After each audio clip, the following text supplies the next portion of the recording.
Good morning, and it's an early morning. My name is Andy Hall. You may call me Dr. Kennard. This is the really early Disappointed Cat morning show. Excuse me. We're here to talk the words, go over the news, maybe share a couple of laughs. Maybe it's going to be tough right now. Broadcasting live at 7 a.m. Eastern. Usually the show starts at 9 a.m. Eastern, but I had to kick it back because I'm going into work early today. So less about me, more about this guy right here. Here he is. He's got some pretty slick glasses on, looking pretty smart, educated, an august, older man. But he's dead.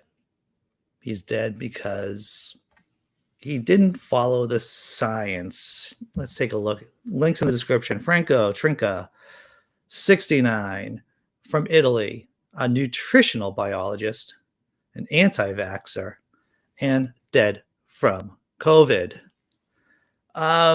He died on February 4th, 2022. He has been an outspoken, he has been outspoken against the vaccine from the time the program against COVID was announced. He's made many appearances on TV, spouting against COVID and discussing we've heard this before, right? They're like alternatives, like organic soil. I haven't heard about eating dirt. I didn't know that that was a particular possible cure or treatment. I wasn't aware of that, everyone. That was new to me. That one's new. Vitamins and cure. Yeah, I haven't heard of quercetin either as a potential cure. Hydrochlorine, whatever that is. HCQ, that we've all heard of that. He pushed the debunked theory that you can read that, because if I keep reading, I might get banned off YouTube because I'm still in the trouble bubble about that. YouTube is still warning me that if I keep talking about this stuff, I'm going to get banned, but I'm going to keep going and see what happens. He also helped draft a criminal case against the Italian government for their response. He declared on Italian TV that he didn't get vaccinated since he has a good immune system, of course. And he refused to be intubated. Wow, which hastened his death. I think this is uncalled for from the author. Is Italy truly the Florida of Europe? I don't think so. I don't want to subject the Italians to being called the Florida of Europe. I don't think that's fair. But this gentleman here, big. So let's look at some of his social media. And thank you. I should break for a second and say thank you, 420 Atheist, for a coffee for getting up so early. Hail Satan. Hail Satan. And good morning to everyone else here who's up so early. All right. Let's take a look at a few of his social media posts to see how much of an advocate he was for his non-vaxxing stance here. Look at that. I don't even think I could even read that without. It's about someone with a devastated brain. A devastated brain from getting the jab, which isn't true.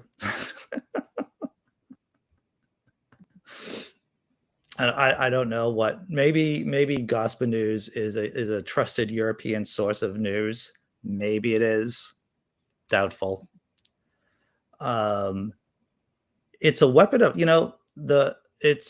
this is fascinating. It's a weapon of mass destruction. Did you know that? Did you know that getting the jab, getting boosted is similar to carpet bombing? Remember, in World War II, they would just, and of course in Vietnam too, they would just be carpet bombing. So it would just a whole city just leveled from strategic bombing. And so I guess this gentleman here is saying that that getting the jab is similar to carpet bombing in World War II because it's weapons of mass destruction. And here he is smearing idiocy all around. I guess no fear day 16. Yeah, you're not. Now he's dead. And now he's dead, everyone. And is it a shame that he's dead? Meh. If you're going to weigh it out in terms of how much harm he was doing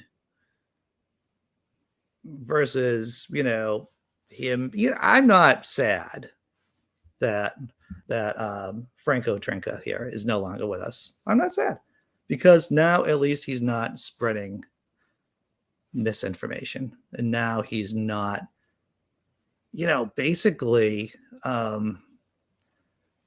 killing people, right? Because that's what he's doing when you're spreading this kind of, yes, I'm looking at you, Joe Rogan. I'm looking at you, Joe Rogan, too. When you help spread misinformation, then yeah, during the time of a pandemic, then you are effectively murdering people. You are effectively killing people. All right, going to check out the chat before going to the next story. Oh, man, what an early day this is. Good morning, Jessi Bear. Good morning. Nihil O-list. I was thinking about this nihilist, is that there are probably a fair amount of people living here in the States who don't realize that Amazon, the company, there's also a river named Amazon too. I was just thinking about that, and that made me a little sad. Single tear. It would be as if there was a company called the Nile, and people didn't realize that it was a river. All right. I'm just going to do the next story. Let's do the next story. What is that about? Oh, Sweden. This is interesting. Sweden returns to Cold War tactics to battle fake news. Fears of poll meddling by Russia prompt a new psychological defense. I don't write the copy. I forget. I think this might have been from The Guardian or maybe from the BBC. But you see, the problem with this is that they say they return to Cold War tactics, and then they say new psychological defense. In one sentence, they're calling it old. In the next sentence, they're calling it new. I'm not the editor. Let's just get on to this panel. Top official from Sweden's new psychological defense agency said the country had decided to bring back the Cold War-era government body amid fears over Russian aggression against Ukraine. Don't call it a comeback. Magda Schwartz, deputy director of the agency, which was reestablished last month to combat foreign disinformation, said concerns were especially heightened ahead of Sweden's general election in September against the backdrop of Europe's deteriorating security situation. And oh my God, if I have to explain what we all know, the deteriorating security, we're looking at you, Russia. You wanted to take off some more chunks of Ukraine or maybe just overthrowing the government of Ukraine. So Sweden, and of course, this is what the Russians do too. And don't get me wrong. We too here in the States, the government of the United States of America has also meddled with other people's elections many, many times. But the Swedes realize that the big threat right now is from the Russians. And so they're let's just go to the next story. To the next panel here. The previous iteration of the company was closed down in 2008, but much of it was dismantled years earlier after the end of the Cold War.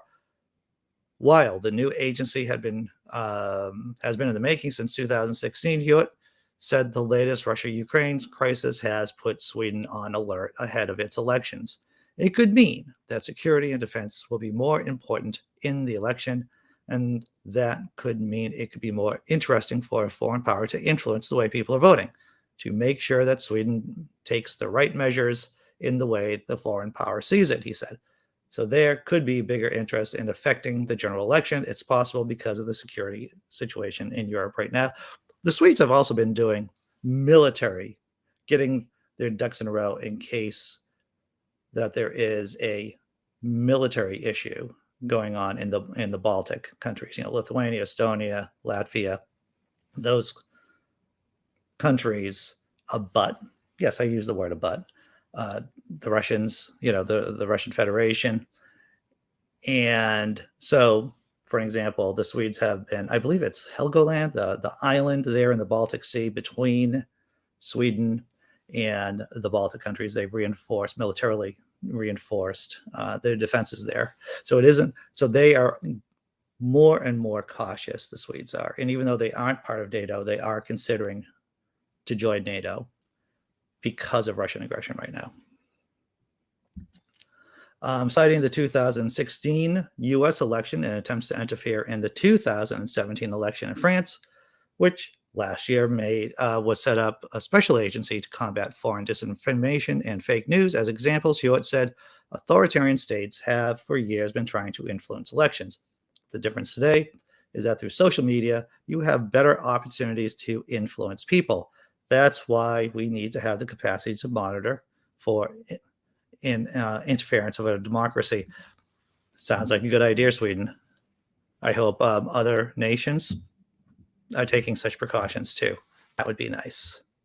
Checking out the chat here. Thank you, Facebook user. That name, I butchered that name probably. Yeah. So if you notice, if you do comment on Facebook, I can't really see your name or your identity. If you come over to the Laughing in Disbelief channel, then I can interact with you better that way. Good morning, Big Zebra. I hope you're doing okay this morning. Nihilist, Rudolph House's niece sent me all the trinkets of love that I gave her. Yeah, I read some of that letter. That was pretty crazy. Blazing. It is a propaganda ministry. Well, it's an interesting question, Blazing.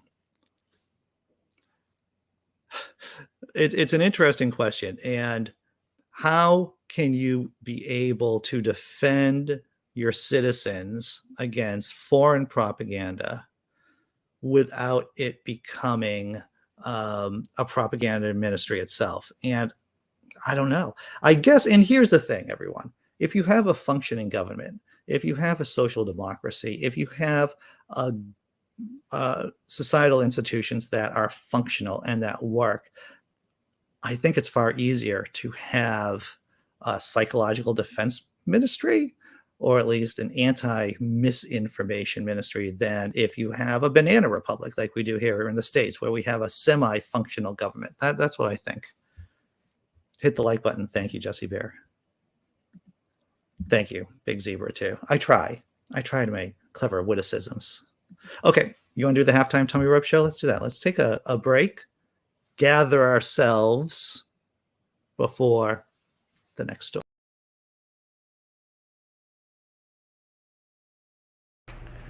Look at this distinguished gentleman. Look at the way he is sitting. Yes, very distinguished. I see.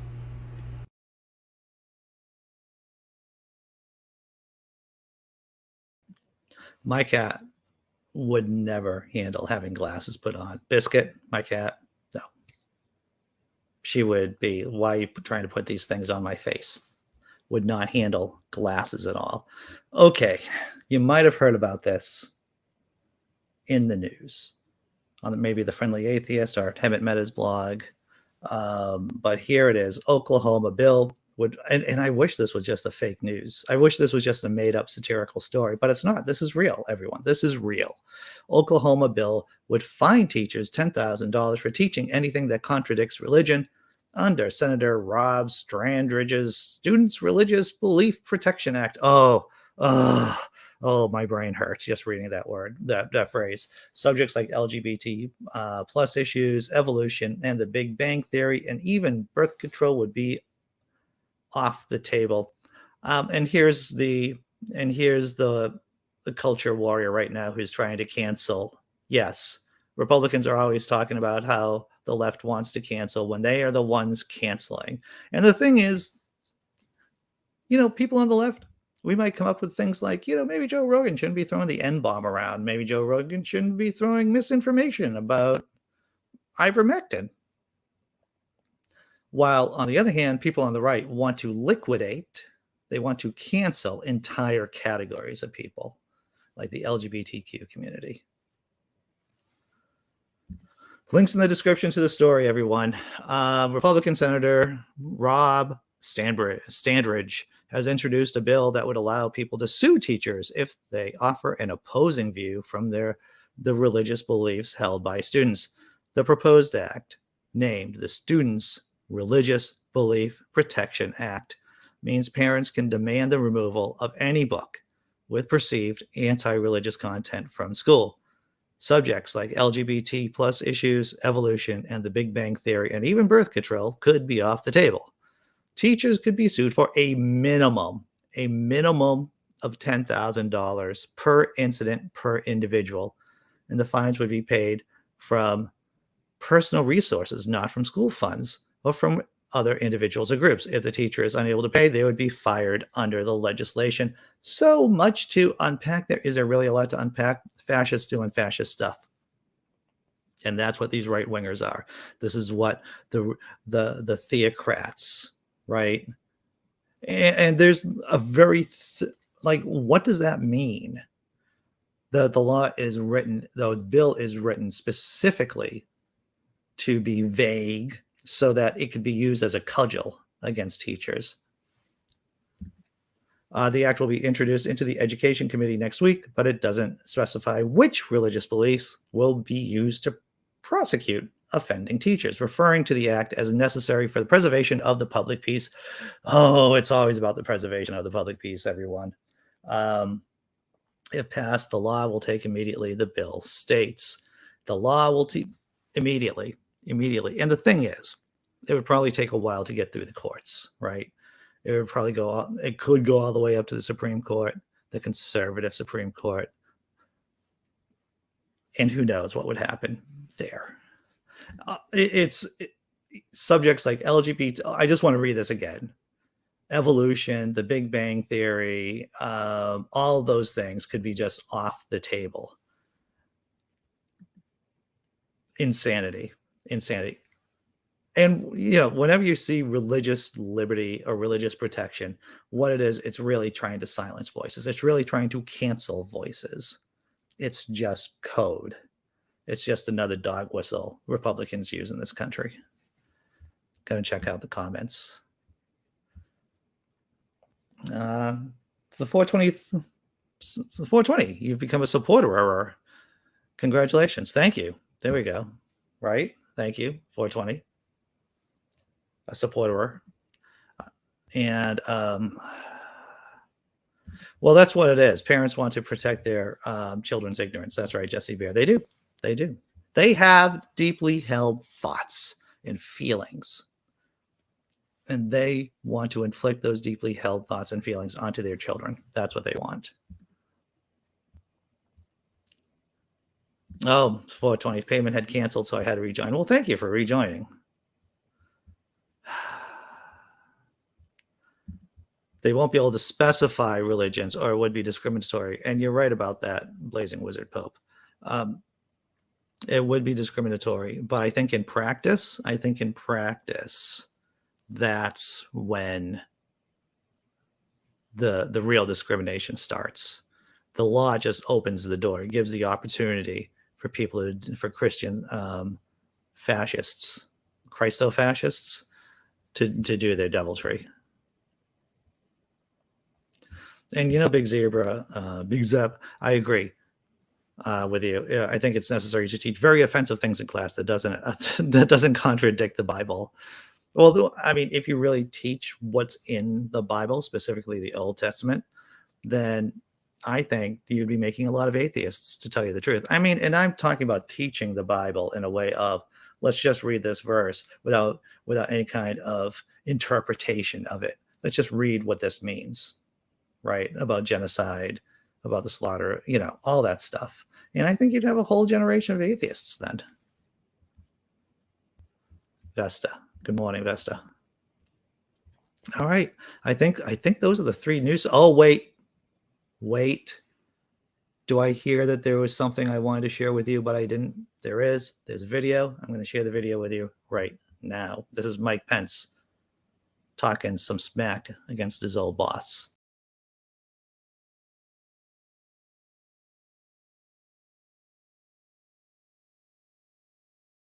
On the other hand, maybe I didn't upload that video. Aren't technical difficulties funny? Aren't technical difficulties funny, especially this early in the morning when you thought you uploaded the video, but you didn't? Basically, Mike Pence was talking, former Vice President Mike Pence was talking to the Federalist Society, not the Republican National Committee, not to a body of diehard Republicans. So he could say things like, I had no power to overturn the election. So Mike Pence is out there. He is not doing everything he can to speak out against his old boss, but he is saying things like the election belongs to the American people and not to Donald J. Trump. And I wish I had uploaded the video, but apparently I didn't, everyone. So sorry about that. Maybe tomorrow. Maybe I'll show the video tomorrow since I already have it kind of on my hard drive. All right.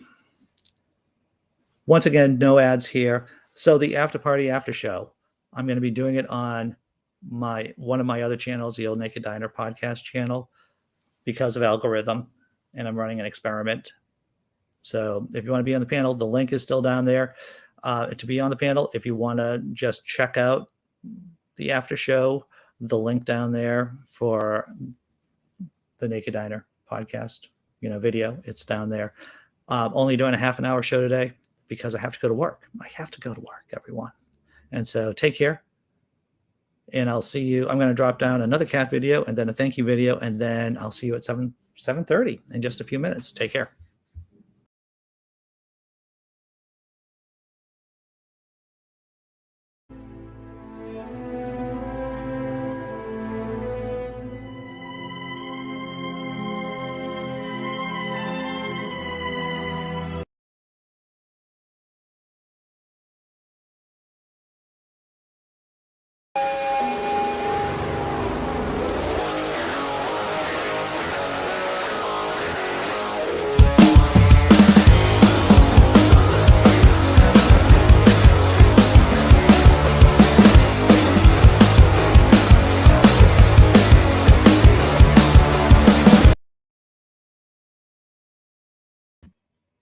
I just want to talk about what Alan wrote down.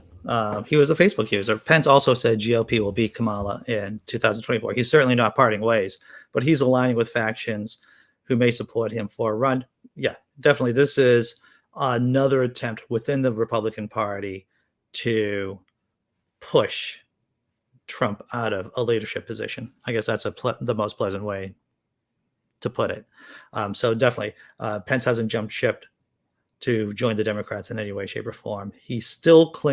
Mike Pence still clings on to the idea that maybe the Republican Party can be salvaged from Donald J. Trump. It's probably not true.